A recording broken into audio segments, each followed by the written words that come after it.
Okay. Now we will shifting towards new chapter, microbes in human welfare. As we know, there are lot of microbes which have role in our life. आपल्या life मध्ये human welfare मध्ये मानवी कल्याणामध्ये त्यांचाही role आहे मोठा. म्हणजे आपण microbes म्हटलं की लगेच आपल्याला पहिल्यांदा काय आठवतं, युजफुल नाही आठवत, हार्मफुल आठवतं. आपलं जसं माइंड असतं, तुम्हाला मी 10दा मदत केली आठवणार नाही, पण 11व्या नाही तर मग एकदा नाही केली तर नाही केली ते आठवत, 10दा केली ते नाही आठवणार, असं असतं माणूस. आणि तसं मायक्रोबच्या बाबतीत पण कसं आहे, number of microbes in our daily life have role. आपल्या डेली लाईफ मध्ये त्यांचा रोल आहे. They play important role in human welfare. आपल्या कल्याणामध्ये आपल्याला अनेक गोष्टी मिळवून देण्यामध्ये त्यांचा रोल असतो. म्हणजे बऱ्याचदा त्या गोष्टींकडे बघितल्यावर तुम्हाला वाटणार नाही की हा प्रॉडक्ट मायक्रोबचा आहे. जसं ईस्ट अल्कोहोल तयार, छोटा ईस्ट कसा आहे दिसत नाही, मायक्रोब युनिसेल्युलर फंगस ईस्ट. पण ती अल्कोहोल, अल्कोहोल बघितल्यावर काय वाटतं, कारखान्यात बनलेली. पण कारखान्यात कोण ईस्ट बनवतो. तुम्ही ब्रेड, बेकरी किंवा डेअरी प्रॉडक्ट असतात, यांच्याकडे बेकरी आणि डेअरी प्रॉडक्ट पण खूप आवडतात तुम्हाला. ते सगळे मायक्रोबचीच करामत असते त्यांच्यामध्ये. एक तर डेअरी प्रॉडक्ट्स मध्ये लॅक्टोबॅसिलस किंवा काही फंजाय असतात, काही बॅक्टेरिया असतात. त्याच्यामुळे आपल्याला मिल्कचं कर्डचं पनीर वगैरे वगैरे वगैरे, चीज, मल्टिपल प्रॉडक्ट्स मिळतात, योगर्ट वगैरे. तर ते सगळे येतात. म्हणजे आपल्या अगदी एन्शियंट पिरियड पासून आपल्याला डेअरी, कृष्णाच्या जमान्यापासून ना, श्रीकृष्णाच्या जमान्यापासून आपल्याला दुधाचं दही तूप वगैरे हे सगळं माहिती आहे, बरोबर. गोकुल त्या पिरियड मध्ये, म्हणजे एन्शियंट पुरावे जे आहेत जगात त्यांच्यात तो एक असतो की महाभारत जवळपास 5000 वर्षापूर्वी होऊन गेलेले आहे. आणि त्या पिरियड मध्ये दूध, दही वगैरे हे सगळ्या गोष्टी होत्या. म्हणजे डेअरी उद्योग होता. त्या काळात चर्चा असते, अल्कोहोलची पण होती, सोमरस वगैरे म्हणायचे त्याला. तर अल्कोहोल प्रोडक्शन पण लोकांना जमत होत. तर इथं आपण different microbes playing their valuable role in producing different useful products. आपल्यासाठी युजफुल प्रॉडक्ट ते देतात. मग ते आपण इथं लर्न करणार आहोत. म्हणजे नंबर ऑफ, म्हणजे वेगवेगळ्या प्रकारचे अँटीबायोटिक्स, वेगवेगळ्या प्रकारचे ऑर्गॅनिक ऍसिड्स, काही मेडिसिन्स, अजून काही विटामिन्स, इन्क्लुडिंग हे सगळे डेअरी प्रॉडक्ट्स, बेकरी प्रॉडक्ट्स वगैरे एक्सेट्रा, ते आपण इथं लर्न करणार आहोत.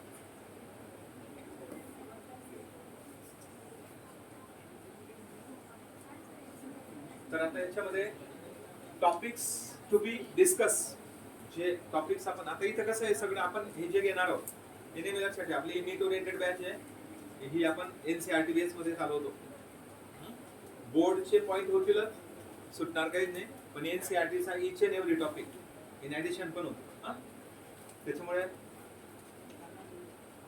जे काही आपण टॉपिक या लेसन मध्ये डिस्कस करणार आहोत त्याची इथं लिस्टिंग आहे, शॉर्ट लिस्ट केलेले आहेत ते सगळे.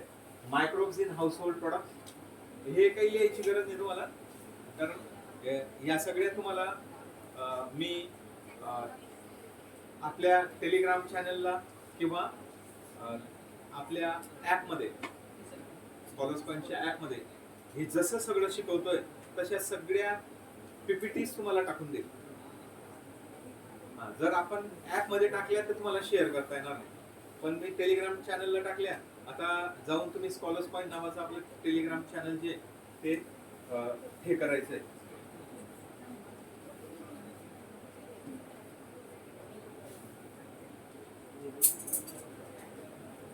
तर आपल्याला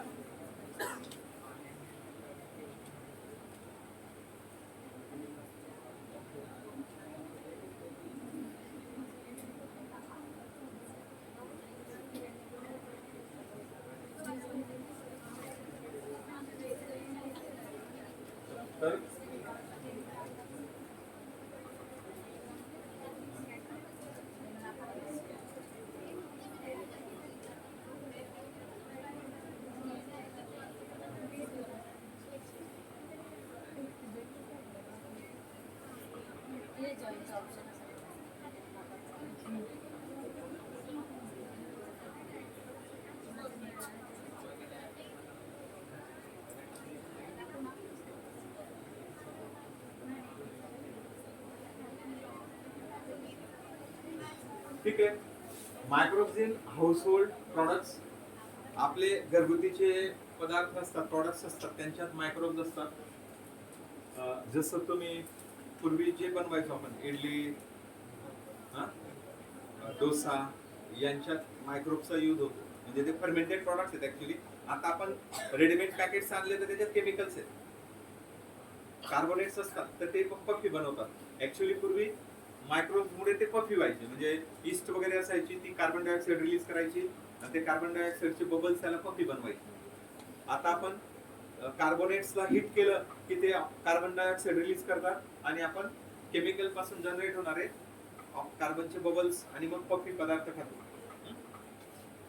हाऊसहोल्ड प्रॉडक्ट्स मध्ये खमण ढोकळा वगैरे किंवा इडली वगैरे जे पफी असतात, त्याच्यात मायक्रोब्सचा यूज आहे एन्शियंट पिरियड पासून. मायक्रोब्स इन इंडस्ट्रियल प्रोडक्शन, वेगवेगळे इंडस्ट्रीचे प्रॉडक्ट जे आहेत ते नंबर ऑफ लिस्ट आहे, ती भरपूर पदार्थ असे आहेत की जे मायक्रोब बनवतात.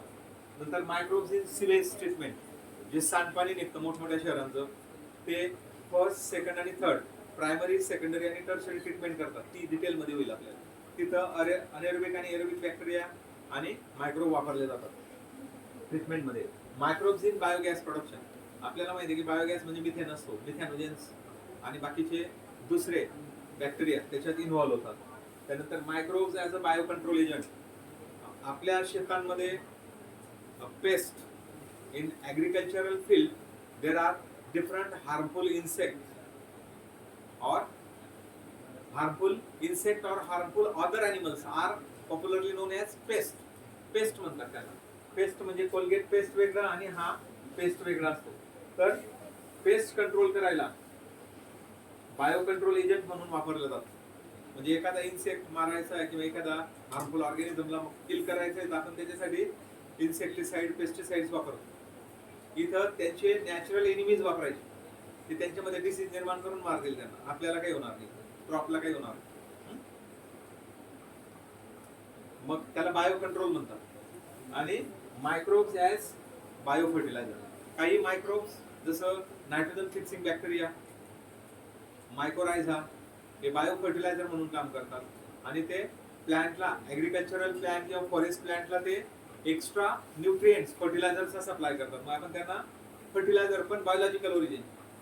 कंपन्यांमध्ये फर्टिलायझर बनतात, ते पॅक्स होऊन पोत्यांमध्ये, बॅग्स मध्ये असे येतात मार्केटमध्ये.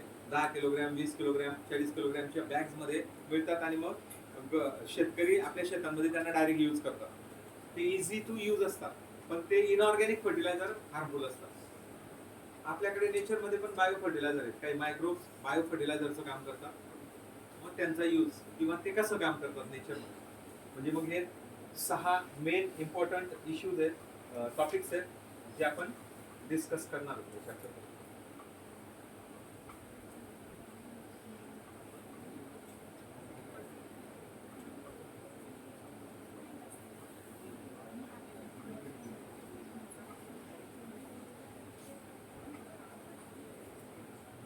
आता हे थोडंसं 11th आपल्याला गेले, बॅक्टेरियाचे जे प्रकार असतात, बरोबर.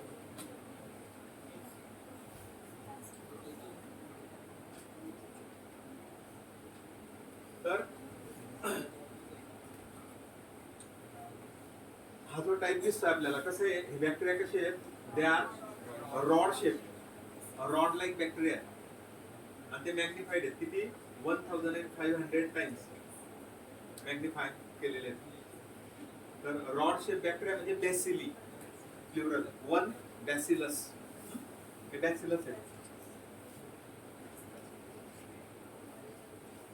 हा अशा टाइपचा आहे ना बॅसिलस.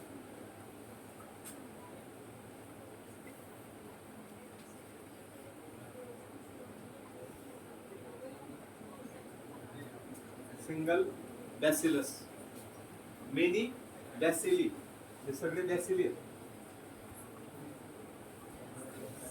त्याच्यानंतर बॅक्टेरिया कसा, स्पेरिकल, राउंडेड, आता असा राऊंडेड असेल तर आपण काय म्हणतो त्याला? फोकस. बरोबर. आणि प्लुरल फोकाय किंवा कोसाय.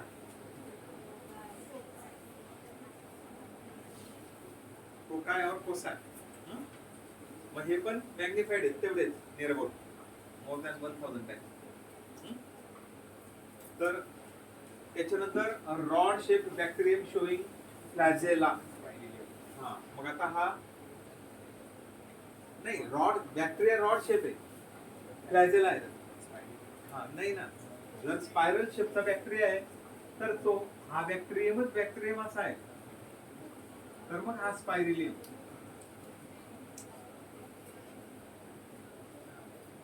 किंवा स्पायरिलम किंवा स्पायरल्स शॉर्ट मध्ये. पण हा रॉड शेप आहे ना, त्याचा फ्लॅजेला कसाही राहू द्या तो वेळा वाकडा, मग फ्लॅजेलेटेड येतो. रॉड शेप बॅक्टेरियम शोईंग फ्लॅजेला म्हणजे आपण त्यांना मोटाईल फ्लॅजेलेटेड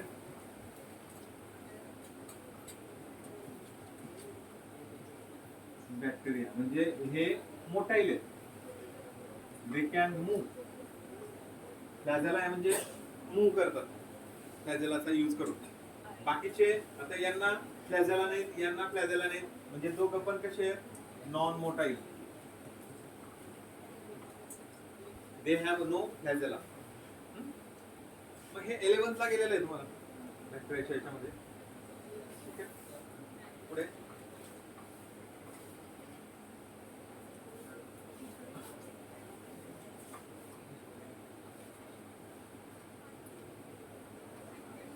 नंतर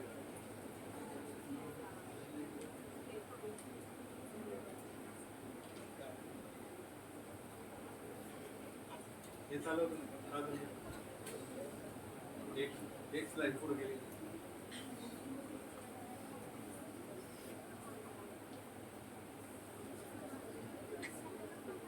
हे का बरोबर. अजून एक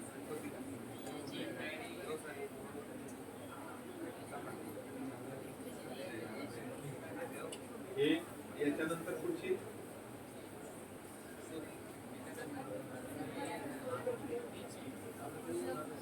ठीक आहे. चला, व्हेरियस मायक्रोब्स फक्त बघतोय ना आपण, याच्यामध्ये मायक्रोब्स लर्न करतोय. त्यांचं नाव ऑप्शन आहे.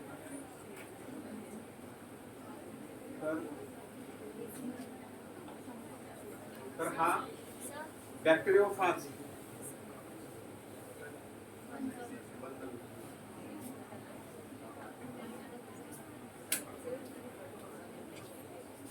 तर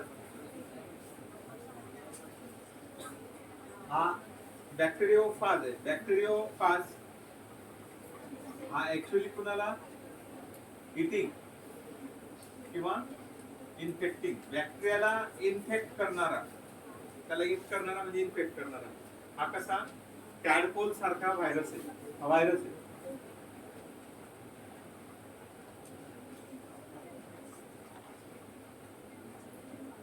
genetic material, DNA genetic material. आणि टॅडपोल व्हायरस आहे, त्याला आपण बॅक्टेरियोफाज किंवा नुसतं फाज पण म्हणतो. टॅडपोल वरून T2, T4 अशी नाव आहेत.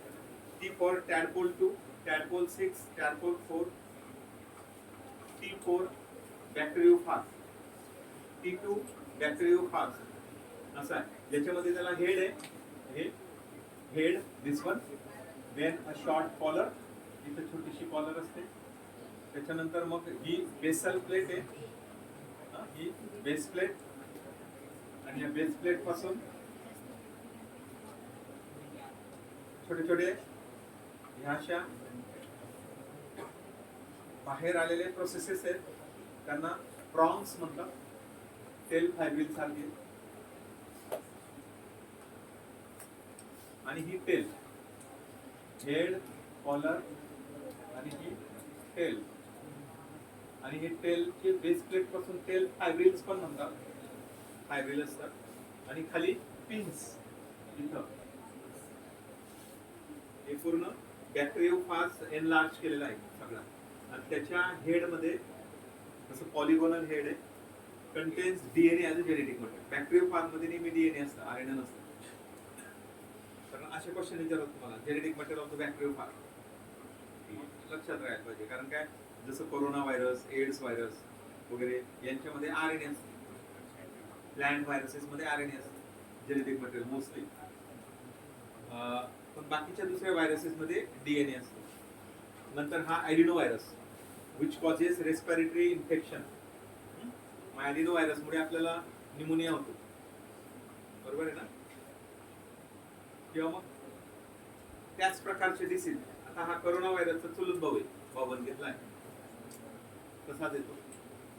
तर हा ॲडिनो व्हायरस आहे. त्याच्यानंतर rod shape tobacco mosaic virus TMV, तो टोबॅको मोझॅइक डिसीज क्रिएट करेल, magnified about 1 lakh time to 1.5 lakh time. म्हणजे व्हायरसचं मॅग्निफिकेशन तिथं आपण बॅक्टेरियाचं बघितलं होतं 1500 टाइम्स, म्हणजे 1500 पटीने त्याला मॅग्निफाय केलं, म्हणजे ते दिसू शकतात. यांना 1 लाख टाइम म्हणजे इलेक्ट्रॉन मायक्रोस्कोपच लागतो. जेव्हा लाखांमध्ये मॅग्निफिकेशन असतं इलेक्ट्रॉन मायक्रोस्कोपिक स्टडी, कारण तो साध्या मायक्रोस्कोप खाली व्हायरस दिसतच नाही. थोड्या चांगल्या क्वालिटीच्या मायक्रोस्कोप खाली बॅक्टेरिया दिसतो, हाय एंड जे मायक्रोस्कोप असतात ते. पण बॅक्टेरियाला बघायला इलेक्ट्रॉनची गरज पडणार नाही, हाय एंड मायक्रोस्कोप खाली दिसेल. व्हायरसला तुम्हाला इलेक्ट्रॉन मायक्रोस्कोप लागेल. ओके, पुढे मग आपण ओळख करून घेतो बॅक्टेरियोफाज किंवा adenovirus, rod shape tobacco mosaic virus. तर ऍक्च्युली तो असा रॉड शेप सिलेंड्रिकल आहे आणि त्याच्यावर हे पूर्ण रॉड आहे.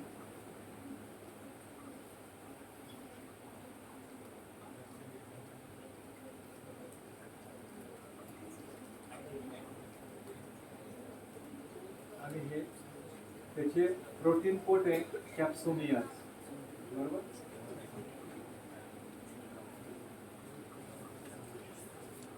हे पूर्ण असं प्रोटीन कोट आहे, असं स्पायरली अरेंज कॅप्सोमियर. हे यांना काय म्हणाल तुम्ही, कॅप्सोमियर्स. आणि सगळे कॅप्सोमियर मिळून काय तयार झालं, प्रोटीन कोट. प्रोटीन कोटला काय म्हणतात, कॅप्सिड.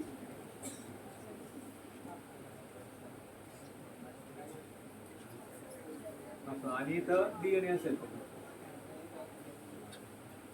DNA त्याच्यामध्ये.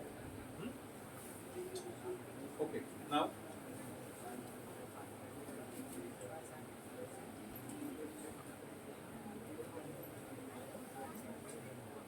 colonies of bacteria growing in the petri dish. आता एखाद्या पेट्री डिश मध्ये बॅक्टेरिया आपण थोडेसे टाकले, petri dish having nutrient medium, याच्यावर न्यूट्रिएंट मीडियम आहे.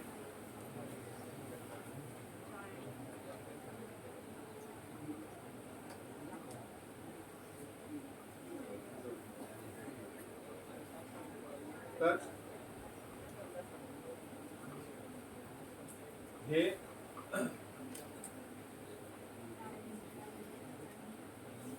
न्यूट्रिएंट मीडियम आहे. On nutrient medium bacterial culture. आता हे काय, colonies of bacteria growing in the petri dish, म्हणजे मग यांना तुम्ही काय म्हणाल, हे बॅक्टेरियल कल्चर आहे. Bacteria growing on the nutrient medium, artificial nutrient medium मध्ये, टिश्यू कल्चरच्या लॅब मध्ये किंवा कल्चर लॅब मध्ये आपण त्यांना थोडेसे बॅक्टेरिया टाकले, थोडेसे. तर तुम्हाला माहिती आहे की सर्वसाधारण 20 मिनिट्स मध्ये एक बॅक्टेरिया दुसरा 2 बॅक्टेरिया तयार करून एकाचे 2 होऊन जातात.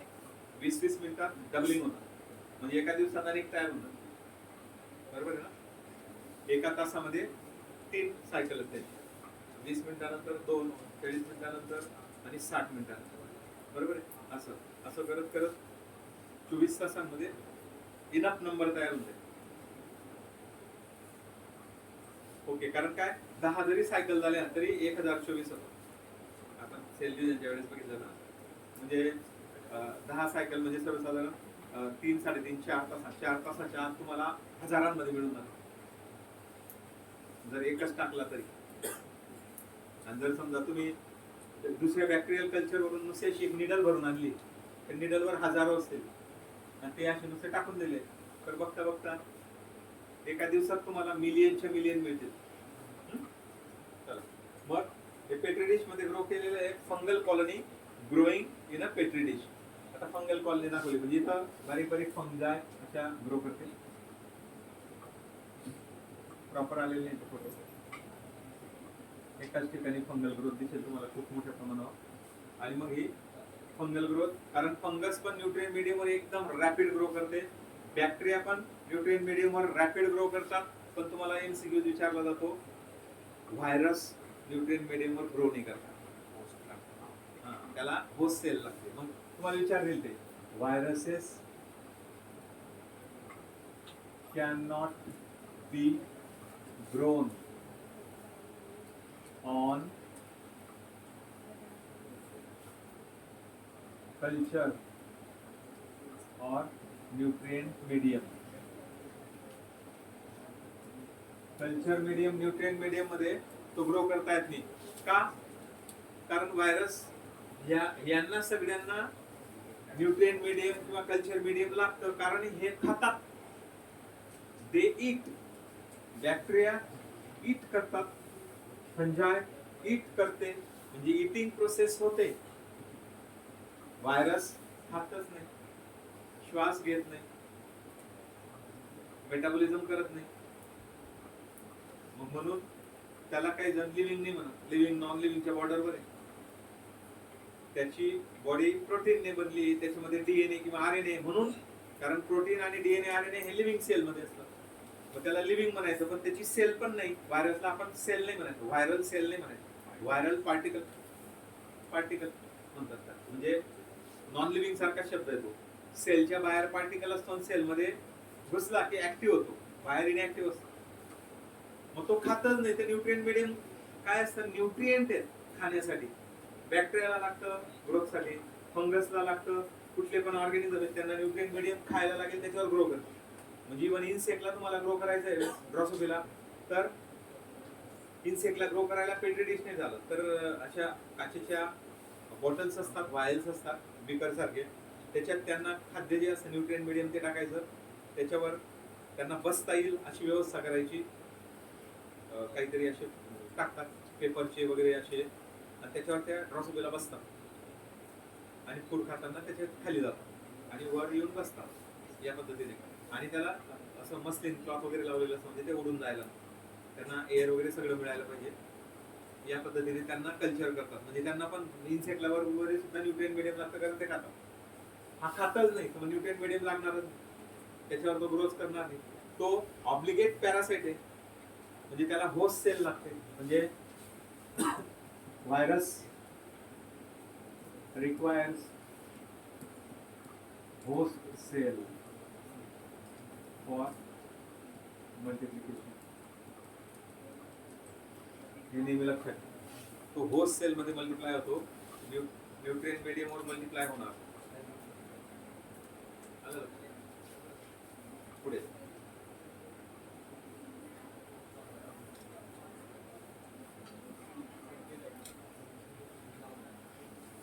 त्याच्यानंतर मग जे आपण डेली रुटीन मध्ये काही सबस्टन्स खातो, पदार्थ खातो. पहिलं हेडिंग काय होतं आपलं?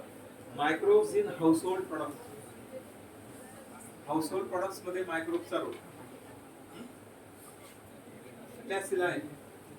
Milk converted into curd. Curd खातात म्हणजे कर्डच्या एक स्पूनच्या सोबत मिलियन बॅक्टेरिया खातात. लॅक्टोबॅसिलस. तर हा जो बॅक्टेरियम आहे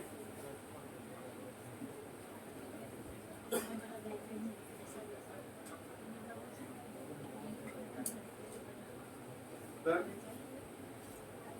लॅक्टोबॅसिलस इथं हे कर्ड आहे ना. कर्ड कशामध्ये तयार झाली? लॅक्टोबॅसिलस लॅक्टी नावाचा बॅक्टेरिया आहे. हा बॅसिलस म्हणजे रॉड शेप बॅक्टेरिया, लॅक्टोबॅसिलस.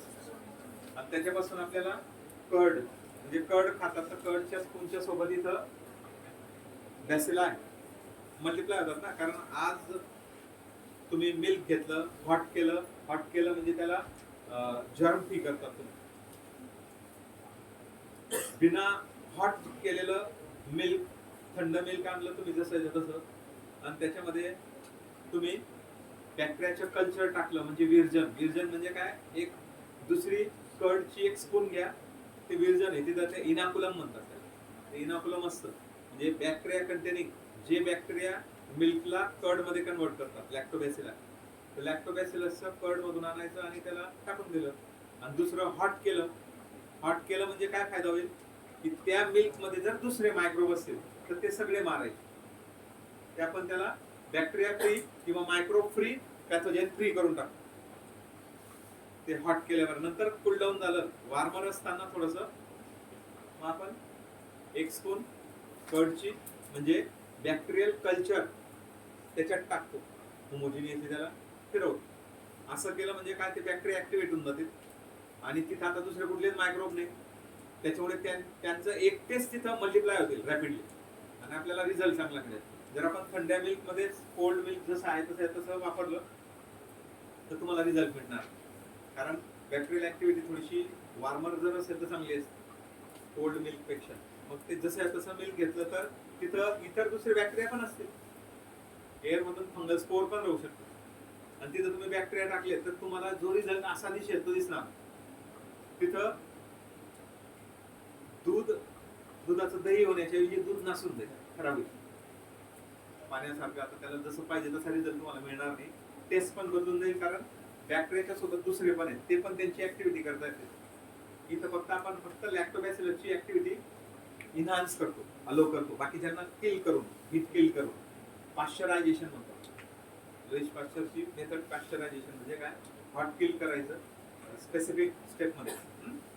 आपण साध्या पद्धतीने करतो. आपण एखाद्या पातेलीमध्ये गरम करतो, एखाद्या युटेन्सिल मध्ये, आणि सेम ऍक्टिव्हिटी फक्त ती साध्या गावरानी पद्धतीने आपण ती करतो. आपल्याकडे इन्स्ट्रुमेंट नसतात. तीच मोठमोठ्या डेअरीज मध्ये पाश्चरायझेशन टेक्निक ही सिस्टमॅटिक चालेल. पुढे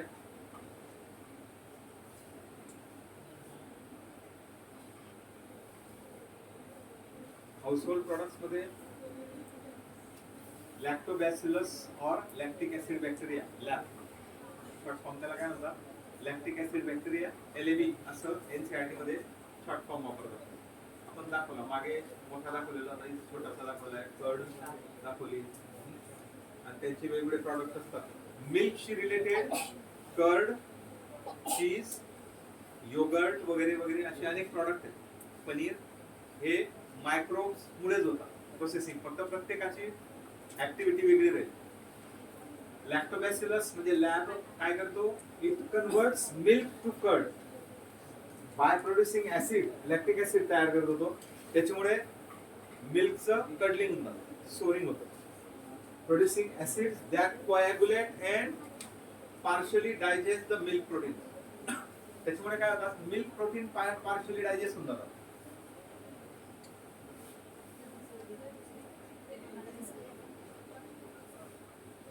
ऍक्च्युअली त्याच्यातलं जे ऍसिड आहे, ऍसिड काम करतं.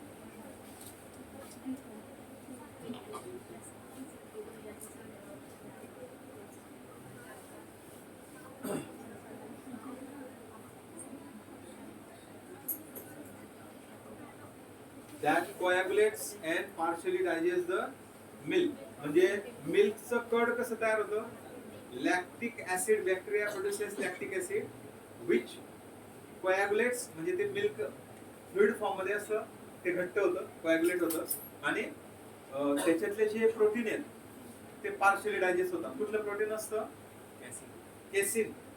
हे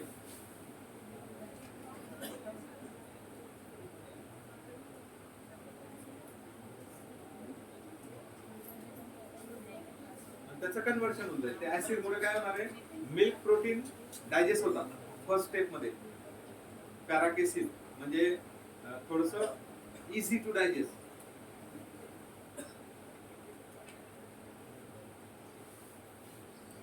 कोॲग्युलेशन म्हणजे जे लॅक्टिक ऍसिड आहे ते काय करतात, पहिलं फंक्शन कोॲग्युलेशन, दुसरं प्रोटीनचं डायजेशन.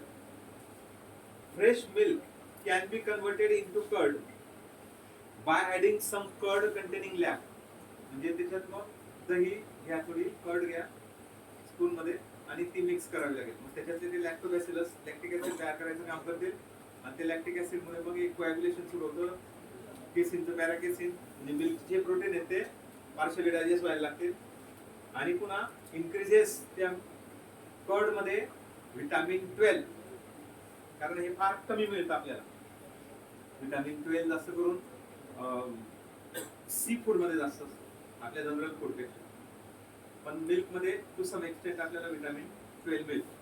म्हणजे आता जरी तुमचा सर्वे केला तर तुमच्यामध्ये जी व्हिटॅमिन डिफिशियन्सी दिसेल ते दोनच दिसतील, एक B12 आणि व्हिटॅमिन डी किंवा D3 आणि B12 निदान 50% तरी लोकांमध्ये राहू शकतो. कुठे जनरल पब्लिक मध्ये वर्ल्ड ओव्हर 70% पीपल मध्ये या दोघांपैकी एकाची डेफिशियन्सी किंवा इनसफिशियन्सी असते. कारण हे फूड हे जे प्रॉडक्ट्स आहेत, आता हा व्हिटॅमिन B12 आणि डी किंवा D3, आता लाईटला तुम्ही एक्सपोज होत नाही, सनलाईट तुमच्या बॉडीवर डायरेक्ट सनलाईट आला पाहिजे, कपडे नको, मग ते मिळत नाही. म्हणजे मग D3 शी रिलेटेड प्रॉब्लेम सुरू होतात आणि ते दिसत नाही, ते हळूहळू असतं. त्याच्यामुळे पूर्वीचे लोक बऱ्याचदा आपण ते राजे महाराजे ते बघायचो तर त्यांचे एकदम फार अगोदर तर तेव्हा कपडे पण नसायचे इथपर्यंत, हे अंगावर एक्सपोज करायचे आणि म्हणून त्यांचे बोन्स वगैरे आजच्या पेक्षा खूप स्ट्रॉंग असायचे, मसल स्ट्रॉंग असायच्या, कारण त्यांना डी लागतो. आणि ते आता वीक, आता आपण का वीक होऊन चाललो तर आपण लाईटला एक्सपोज होतो, सनलाईटला. तो नॅचरल सोर्स आहे व्हिटॅमिन डीचा, जो तुम्हाला खूप कमी फूड मध्ये व्हिटॅमिन डी मिळेल आणि ते एकदम कमी प्रमाणात मिळतं, त्याच्यात तुमची फुलफिलमेंट होते. मग 15 ते 20 मिनिटं मिनिमम, अर्धा तास, पण 15 ते 20 मिनिटं दररोज सनलाईट आपल्या बॉडीवर पडला पाहिजे. इथं आणि इथं बॅक साईडला व्हिटॅमिन डी सिंथसाइज होतो. मग आता तो पोर्शन आपण कपडे घालतो, अल्टिमेटली सनलाईटच्या कॉन्टॅक्ट मध्ये आपण कमी असतो, डायरेक्ट सनच्या कॉन्टॅक्ट मध्ये. त्याच्यामुळे D3 किंवा डी चे व्हिटॅमिनचे जे टाइप्स आहेत ते तयार होणार. आणि B12 पण कमी प्रमाणात मिळतं. सी फूड आपण सी शोअरला जे राहतात लोक, कोकणात वगैरे असे जे किनाऱ्यांवर राहणारे, त्यांना प्लेंटी फूड मिळतं, सी फूड आपल्यापर्यंत येत नाही. त्याच्यामुळे ते आपल्यामध्ये डेफिशियन्सी जाणवते. हरबी जे शाकाहारी आहेत पर्टिक्युलरली त्यांच्यामध्ये अजून व्हिटॅमिन B12 ची डेफिशियन्सी जास्त जाणवते. In stomach lactic acid bacteria helps to check pathogen, कारण त्यांचा प्रेझेन्स काय करतो, हे बॅक्टेरिया दुसऱ्या बॅक्टेरियाला वाढू देत, ग्रो देत, कंट्रोल करतात. म्हणजे आता साऊथ इंडियाकडे रेग्युलर डाएट मध्ये म्हणजे त्यांचं फूड भात आणि दही, कर्ड आणि राईस शिवाय कम्प्लीट होतात. आपण तरी कर्ड तुम्ही कधीतरी आठवड्यातून एकदा खातात, कधी कधी महिन्यातून एकदा खातात, बरोबर आहे ना. म्हणजे मग तुम्हाला व्हिटॅमिन B12 फार कमी मिळेल. आणि कर्डचा एक फायदा आहे की स्टमक मधले बाकीचे पॅथोजन तो कंट्रोल करून टाकतो.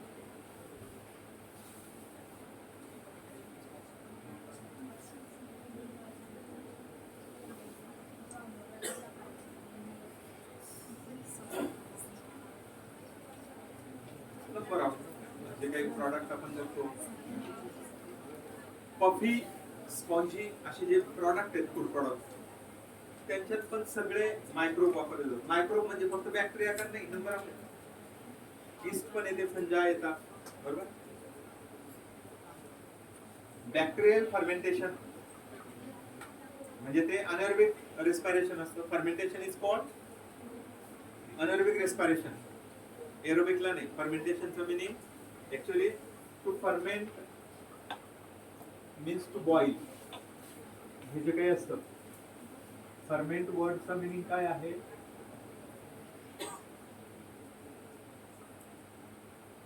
ऍक्च्युअली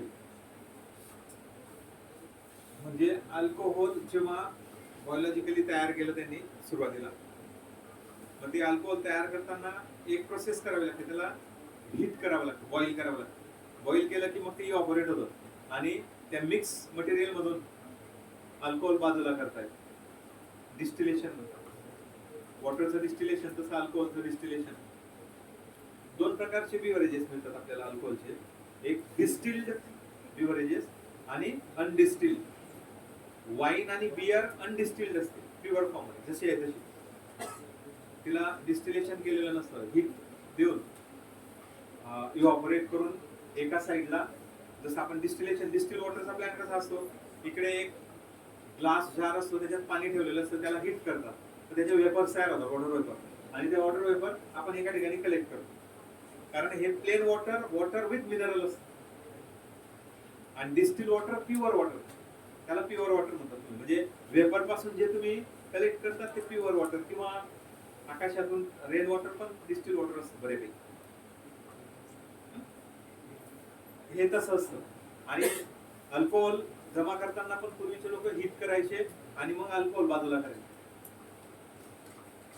जसं हे ट्रायबल एरियामध्ये महूची दारू असते, तर ती पण हीट करून अशी गोळा केली जाते.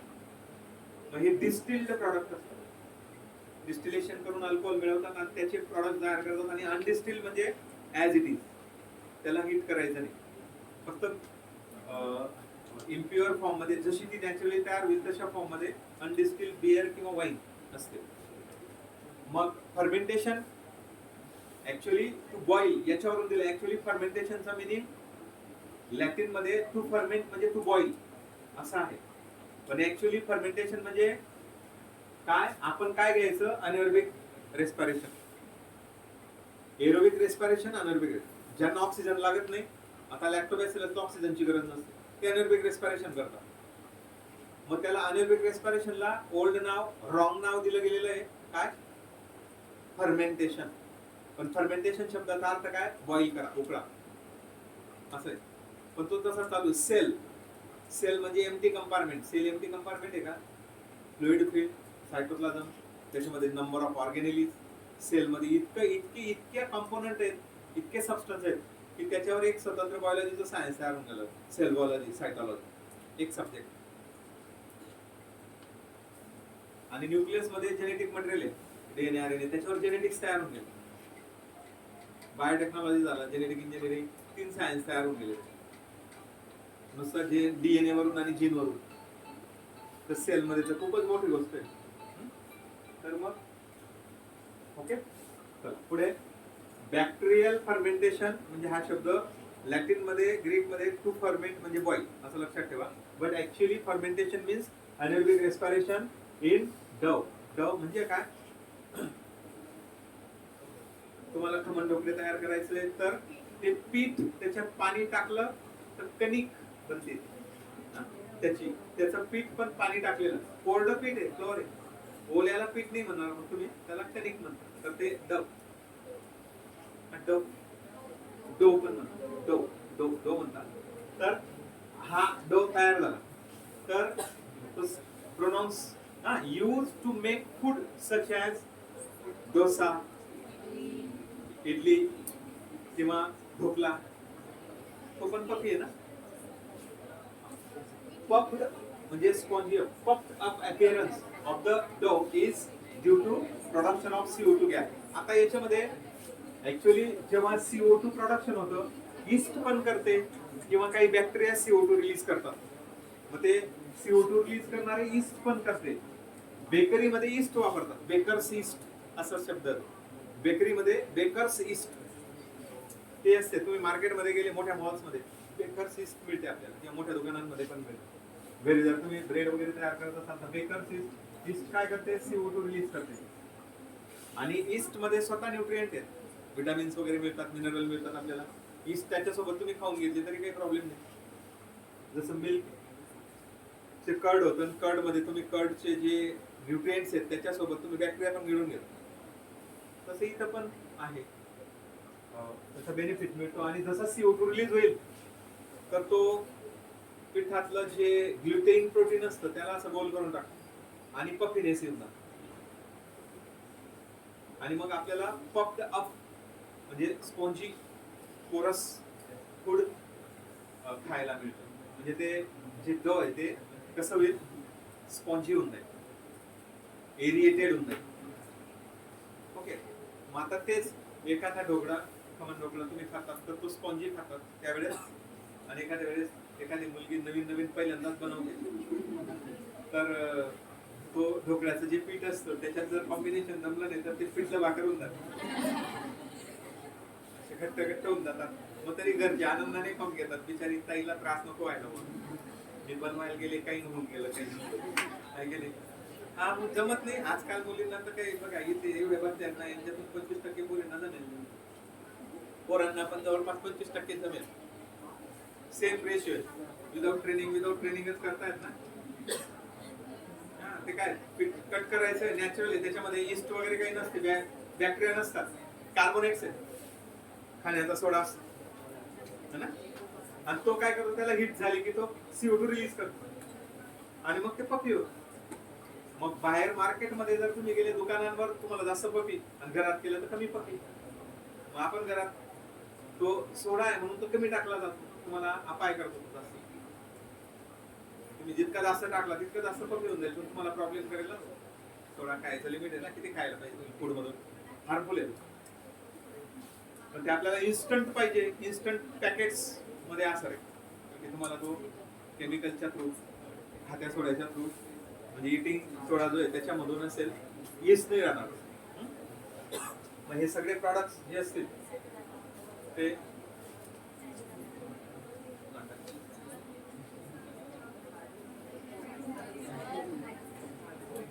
आपण घेतलं. बेकर्स यीस्ट ही काय आहे, त्याचं scientific name Saccharomyces cerevisiae. It is used to make bread by fermenting dough. म्हणजे जे काही यीस्ट असते ती या पद्धतीची यीस्ट आहे.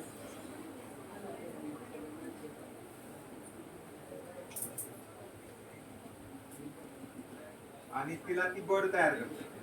पुन्हा हे बड मोठं झालं की ही पॅरेंट यीस्ट, हे बड मोठं होऊन जातं, पुन्हा हे बड नवीन यीस्ट तयार करते. असं यीस्टची कॉलनी एकदम लवकर डेव्हलप होते. ओके,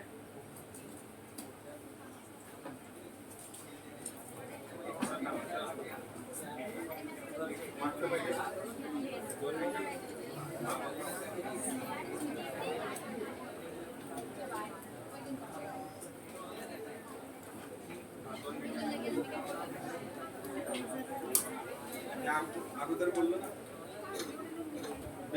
बेकरी प्रोडक्ट आहेत सगळे. ब्रेडचे स्लाइसेस असतील, टोस्ट, खारी वगैरे वगैरे सगळ्या प्रकारचे नानकटाई, यांच्यामध्ये पफीनेस असतो आणि तो यीस्ट मधून बनवतात.